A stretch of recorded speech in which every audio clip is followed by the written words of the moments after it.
ఈరోజు onion crispy dosa అలాగే టమాటా చట్నీ చేస్తున్నానండి. మన ఛానల్‌లో ఆల్రెడీ శనగిత్తనాల చట్నీతో దోసలు చాలా రకాలు పెట్టాను.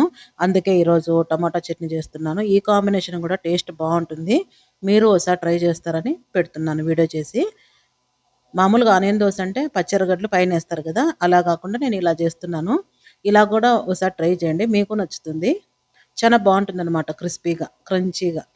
చేసే విధానం వచ్చేసి ఇక్కడ చిన్న ప్యాన్‌లోకి కొంచెం ఆయిల్ వేసుకొని, గుప్పెట్లో అర్ధం అనమాట శనగిత్తనాలు అలాగ వేయించుకున్నాక కావాల్సినన్ని పచ్చిమిరపకాయలు వేయించుకొని పక్కకు తీసేసుకోవాలి. ఈ ప్యాన్‌లోకి కొంచెం ఆయిల్ వేసుకొని ఒక 3 గట్టి టమోటాలు మెత్తగా మాగినట్టు కాకుండా ముక్కలుగా కోసుకొని కొంచెం అర్ధ భాగం మగ్గాక కొంచెం కొత్తిమీరి అలాగే చింతపండు కాబట్టినంత అలాగ బాగా మగ్గించుకోవాలి. దీంట్లోకి ఆయిల్ తక్కువే పడుతుందండి. ఎందుకంటే నేను తక్కువ వేస్తున్నాను. కొంచెం నీళ్ళు వేసుకున్నామంటే గిన ఒక 3 స్పూన్లంతా మెత్తగా ఉడికిపోతాయన్నమాట. లేదా ఆయిల్ అన్నా వేసుకొని మగ్గించుకోవచ్చు. నేను ఆయిల్ ఎందుకులే అనేసి ఇలా మగ్గించుకుంటున్నాను. ఈ చట్నీ కూడా ఏం చెడిపోదండి. చాలా బావుంటుంది. ఇలా ఒకసారి ట్రై చేయండి.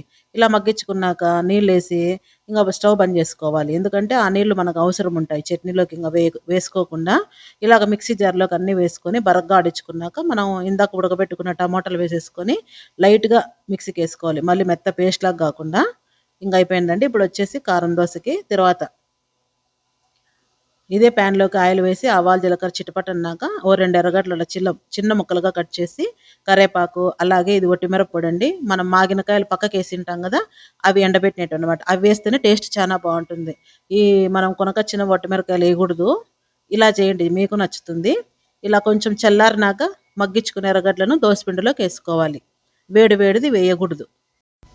ఇప్పుడు ఈ పిండిలోకి కొత్తిమీర వేసుకొని, ఉప్పు, సోడా పొడి వేసుకొని, తగినన్ని నీళ్లు పోసుకొని, మామూలు దోసపిండిలాగా కలిపి పక్కన పెట్టుకోవాలి.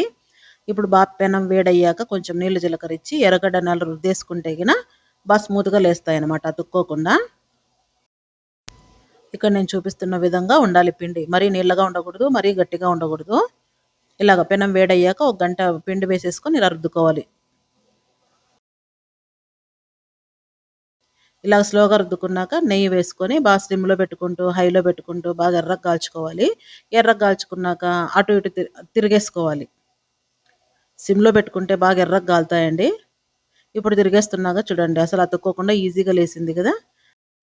కరకరలాడే ఆనియన్ దోసలోకి టమోటా చట్నీ మీకు తప్పకుండా నచ్చుతుందనుకుంటున్నాను. సబ్స్క్రైబ్ చేసుకోండి.